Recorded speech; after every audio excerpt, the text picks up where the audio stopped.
me suis installé comme paysan il y a bientôt 10 ans maintenant, en avril 2012.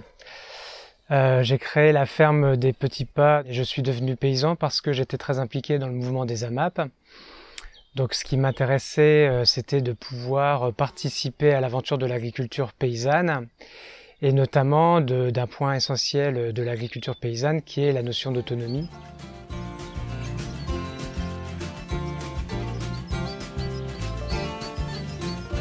Donc ce qui m'intéressait, moi, c'était de créer une ferme nourricière autour d'un atelier maraîchage, parce que c'est sur cette spécialité que je me suis formé, mais en ne cantonnant pas la ferme, en ne la spécialisant pas, en ne la cantonnant pas à la production maraîchage diversifiée, mais en faisant d'autres productions, raison pour laquelle on trouve sur la ferme, outre l'atelier maraîchage qui fait à peu près un demi-hectare, des productions fruitières, donc fruitières potagères, melons, fraises, etc. Et puis après avec des arbres fruitiers, des petits fruits, mais aussi des plantes aromatiques et médicinales, condimentaires, pour une bonne partie, mais aussi, comme j'ai la chance d'avoir 11 hectares et demi de terrain, du fourrage avec des prairies qui sont en agroforesterie, et à terme aussi des céréales, notamment pour pouvoir faire de la farine et du pain, et aussi produire l'alimentation des poules pondeuses, puisqu'il y a aussi des poules pondeuses sur la ferme. Donc à peu près tout ce qui est nécessaire en termes de production alimentaire, mis à part de la viande, mais voilà.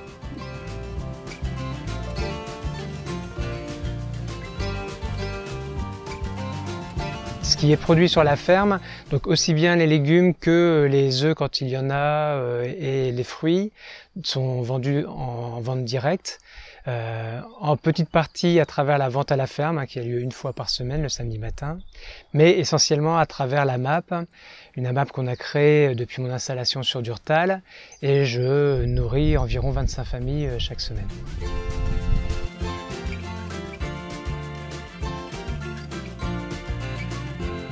Donc au départ, je suis arrivé sur un terrain où il y avait tout à créer, puisque globalement là où je cultive c'était à peu près en friche.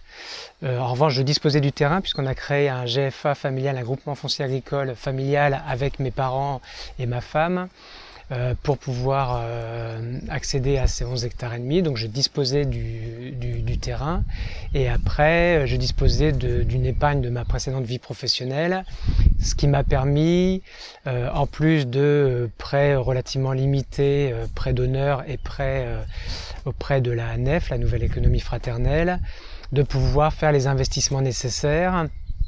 À savoir, le gros de l'investissement, c'est un bâtiment multifonctionnel qui me permet de travailler dans de bonnes conditions.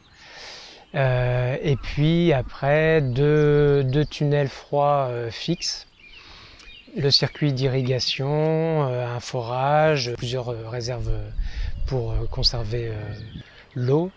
Puis après, du petit matériel, le plus gros matériel mécanisé étant un motoculteur avec un broyeur dessus, donc essentiellement pour entretenir tout cet espace.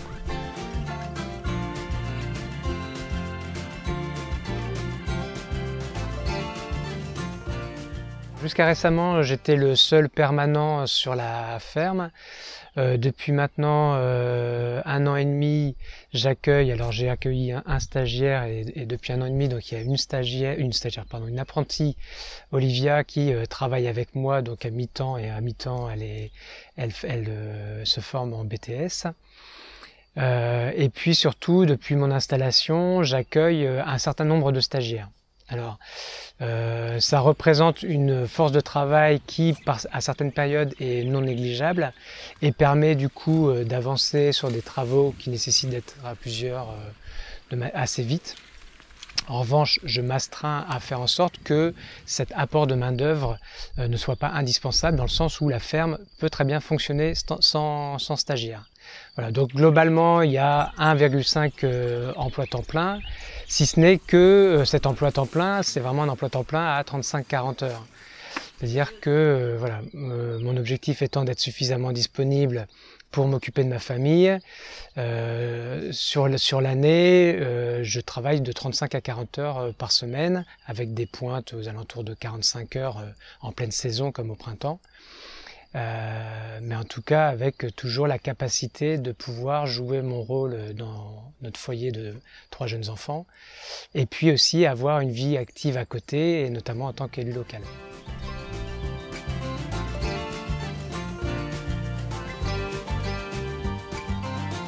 Pour moi, la vocation de la ferme, c'est d'être une ferme nourricière. C'est-à-dire qu'elle doit avoir la capacité, non pas seulement déjà, le premier objectif, bien sûr, c'est de me nourrir moi et de me nourrir mes proches, ma famille, mais aussi de nourrir des familles de ma communauté, des gens que je côtoie au quotidien, que ce soit à l'école ou dans d'autres circonstances. Donc, à la fois, je participe de la qualité du paysage et plus largement de l'environnement des habitants de mon territoire, et par ailleurs, je les nourris de manière durable, avec donc des pratiques vertueuses qui sont basées sur les mécanismes du vivant.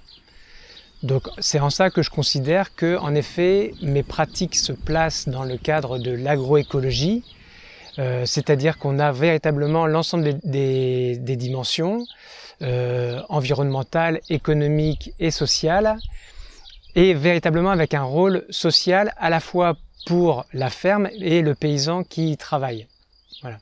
Mais aussi pour les habitants qui soutiennent eux-mêmes la ferme et qui, à travers ça, ont eux aussi un rôle particulièrement important vis-à-vis du reste de la communauté.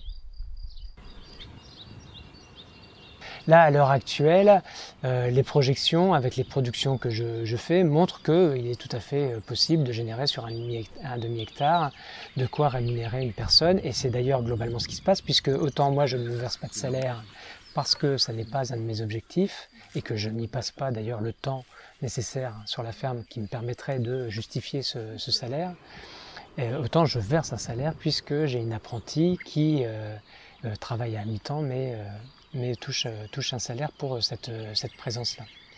Mes projections en termes de maraîchage montrent qu'il est possible sur ce demi-hectare de générer de l'ordre de 30 à 35 000 euros de chiffre d'affaires.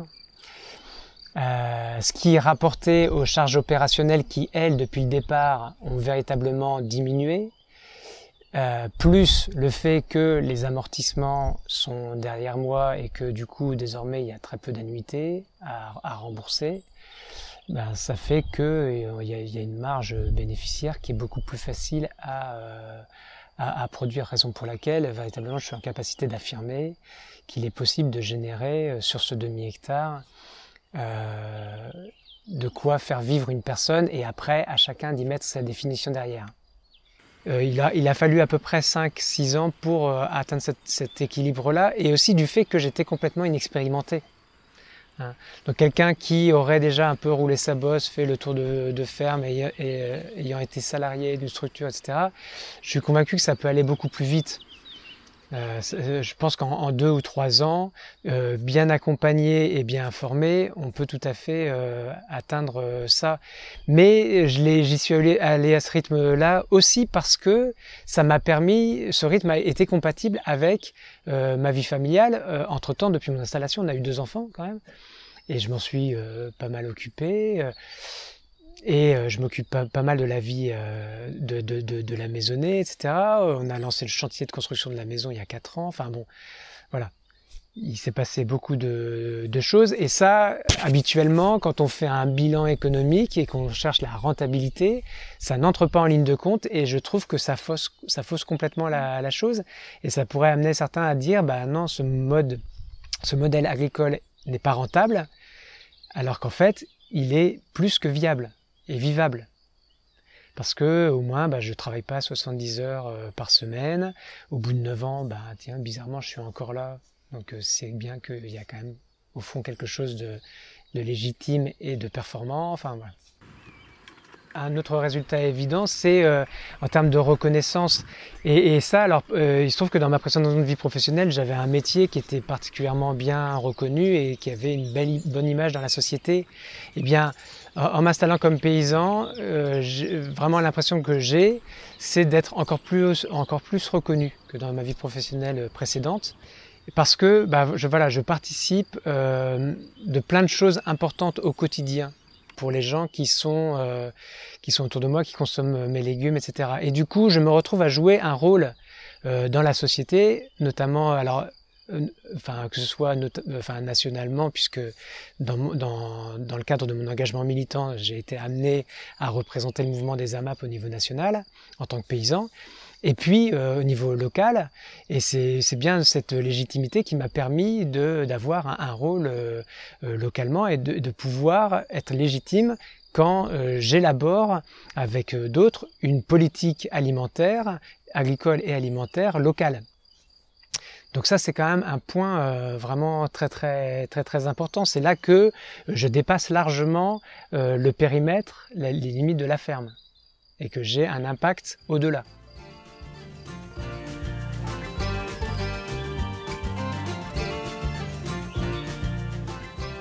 Quand on crée une ferme, souvent on part avec une situation très dégradée. Moi, dans mon cas, c'était une matière organique aux alentours de 1%, un pH de 4,5, et puis du coup tout le cortège de plantes médecine qui étaient là pour soigner ce sol malade. Du rumex, de l'avoine à chapelet, et j'en passe. C'était un sol pas du tout apte à produire des légumes de qualité, en quantité importante, etc. Et la stratégie que j'ai choisi de suivre, c'est d'y aller de manière graduelle. J'aurais très bien pu faire en sorte d'amener beaucoup de matière organique et de forcer un peu les choses, sauf que mon sol en fait n'avait pas cette capacité-là, parce que essentiellement sableux, avec une capacité de fixation très faible, et donc il serait rapidement devenu obèse avec de la matière organique dont il n'aurait pas su quoi faire. Et ça aurait généré d'autres problèmes. Donc je l'ai amené à s'aggrader vraiment petit à petit en utilisant essentiellement des couverts végétaux.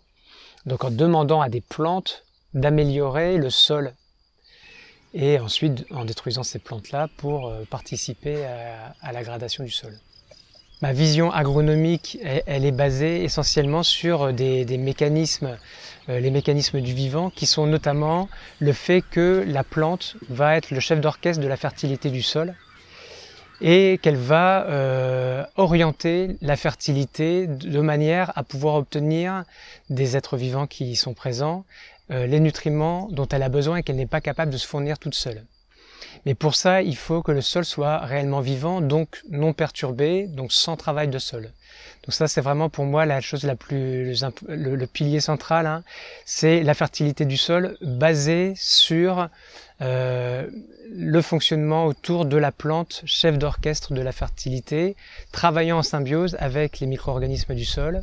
Alors micro ou macro-organismes hein, d'ailleurs, puisque les champignons peuvent être des êtres particulièrement énormes, en tout cas très étendus. Et donc tout ça permet de gagner énormément en termes de fertilité, que ce soit sur la capacité du sol à stocker de l'eau, à stocker des nutriments, mais surtout à héberger beaucoup de vie qui vont permettre ensuite à la plante d'avoir tout ce dont elle a besoin pour pousser. Mes pratiques font que à la fin de la culture, il y a plus dans le sol qu'au début de la culture. Que cette culture soit une culture destinée à la commercialisation ou à l'entretien de la fertilité du sol avec des couverts végétaux par exemple. Donc ça s'obtient avec un non-travail du sol et une non-fertilisation.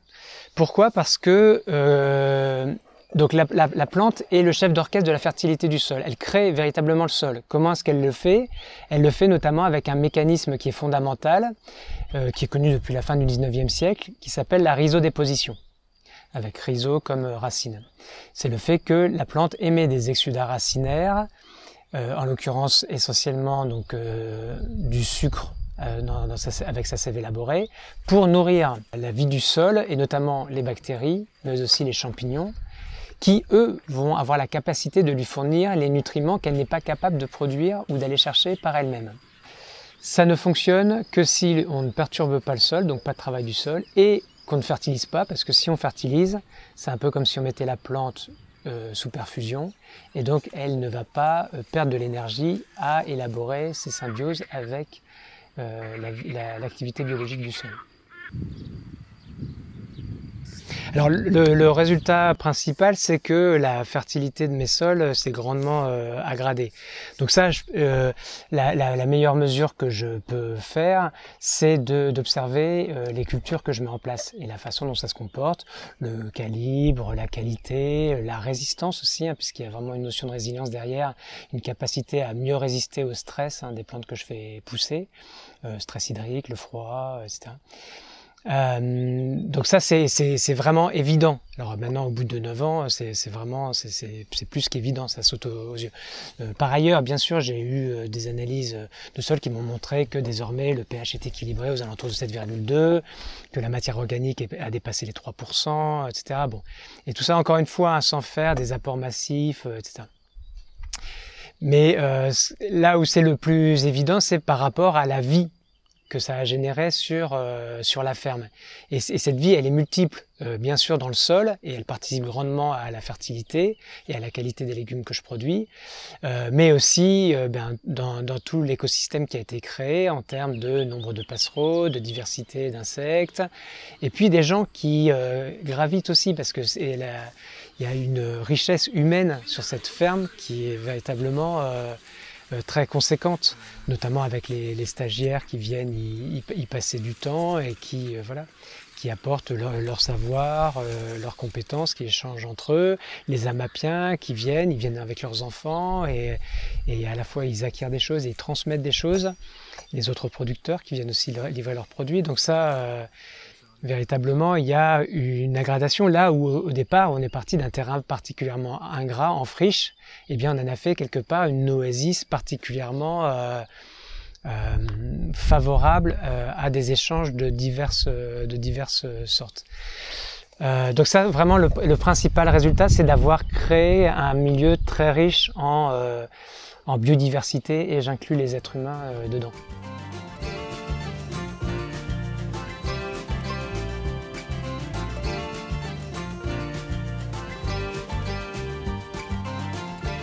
Donc on s'est intégré à la vie d'Urtaloise, notamment moi en participant au marché hebdomadaire. Et puis une fois que j'ai été un peu plus sûr de moi sur mon outil de production, j'ai pu participer à la création d'une AMAP.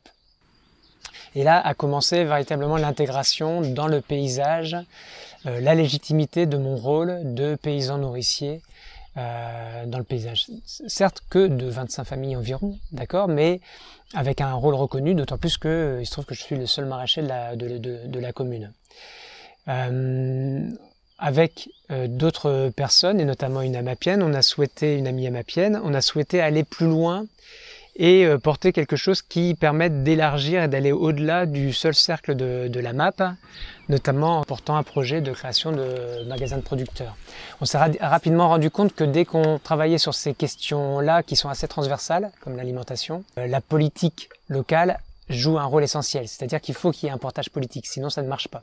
Parce que derrière, il y a des questions d'accès au foncier, d'accès aussi au foncier bâti pour pouvoir mettre en place un lieu de distribution, etc. Et puis une reconnaissance institutionnelle dont on a besoin. Et donc on s'est engagé en politique et on a été élu lors des dernières élections municipales. Depuis tous les deux, on est adjoints au maire sur la ville d'Urtal et on est en train de mettre en place une politique publique de l'alimentation qui va amener à créer différentes choses et notamment à favoriser l'installation de nombreuses paysannes et paysans qui seront en capacité de pouvoir fournir l'ensemble de la population en produits locaux et de qualité, à commencer par, puisque c'est là le levier de la municipalité, par la restauration collective, avec notamment la restauration scolaire. Et puis le fait de pouvoir rendre cette alimentation de qualité accessible à tous et de faire en sorte de pouvoir mettre à disposition toute cette alimentation de qualité. Par exemple, ça pourrait se traduire par une épicerie solidaire ou d'autres formes comme ça. Et partant de ça, de faire des contraintes légales, notamment le fait d'avoir 20% de l'alimentation de la restauration collective en bio, 50% local et de qualité, et ben d'en faire une opportunité à la fois pour installer des nouveaux paysans, des nouvelles paysannes sur le territoire, et puis aussi pour amener les agriculteurs actuellement installés vers des pratiques plus vertueuses, de manière à pouvoir alimenter en premier lieu les habitants de la commune, mais plus largement de la communauté de communes, et donc de travailler sur la notion de résilience alimentaire locale, voilà, donc vraiment de relocaliser la production et les débouchés. Et donc tout l'enjeu va consister à faire en sorte que les gens finissent par considérer, dans leur grande majorité, et à commencer par les agriculteurs eux-mêmes, que produire en bio pour un débouché local, c'est ça qui est normal. Et que sortir de ce truc-là pour exporter ou utiliser des produits chimiques, c'est ça qui n'est pas tout à fait normal, cohérent, en tout cas quand on considère le rôle d'agriculteur comme étant un rôle nourricier. Pour moi, le véritable challenge, il est plutôt humain et social. Et après, le challenge économique, c'est de pouvoir se placer dans une situation où on n'est pas contraint, et ça dans le monde agricole, la plupart du temps c'est rédhibitoire, pas contraint, et qu'on peut se permettre d'expérimenter ou d'avancer progressivement pour ne pas avoir très rapidement à sortir du légume pour pouvoir rembourser ses emprunts, etc. Donc de se mettre dans une situation suffisamment confortable où il y a un peu de pression parce qu'il faut quand même produire ne serait-ce que pour payer ses charges opérationnelles, mais sans une pression financière telle que on serait obligé de tricher par rapport à ses convictions ou ce qu'on souhaite mettre en place.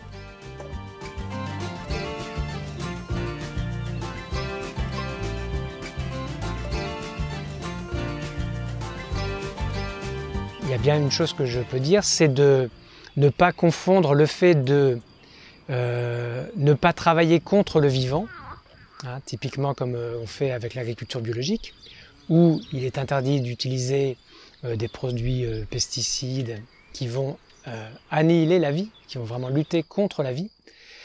Et donc de ne pas confondre, ne pas travailler contre la vie et travailler avec la vie. C'est-à-dire que véritablement connaître suffisamment bien les mécanismes du vivant, en pédologie, en physiologie végétale notamment, qui vont faire qu'on va favoriser les mécanismes du vivant et non pas, quelque part, forcer ces mécanismes. Et du coup, en ayant cette vision-là, ça va se donner la capacité de pouvoir diminuer la mécanisation, diminuer les intrants, parce qu'on va redonner à la plante toute sa place. Et toute la difficulté pour un agriculteur qui est déjà installé et qui souhaiterait se lancer dans ces démarches-là, c'est d'avoir suffisamment de latitude pour à un moment donné lâcher prise et prendre du recul, ne pas être dans l'interventionnisme et être là comme un régulateur plus que comme un intervenant, sortir des notions de lutte, de maîtrise, de gestion, et pour être avant tout un écologue, un botaniste, un naturaliste en général, un observateur de ce qui se passe, et pas seulement un pilote, un gestionnaire, un mécanicien, etc.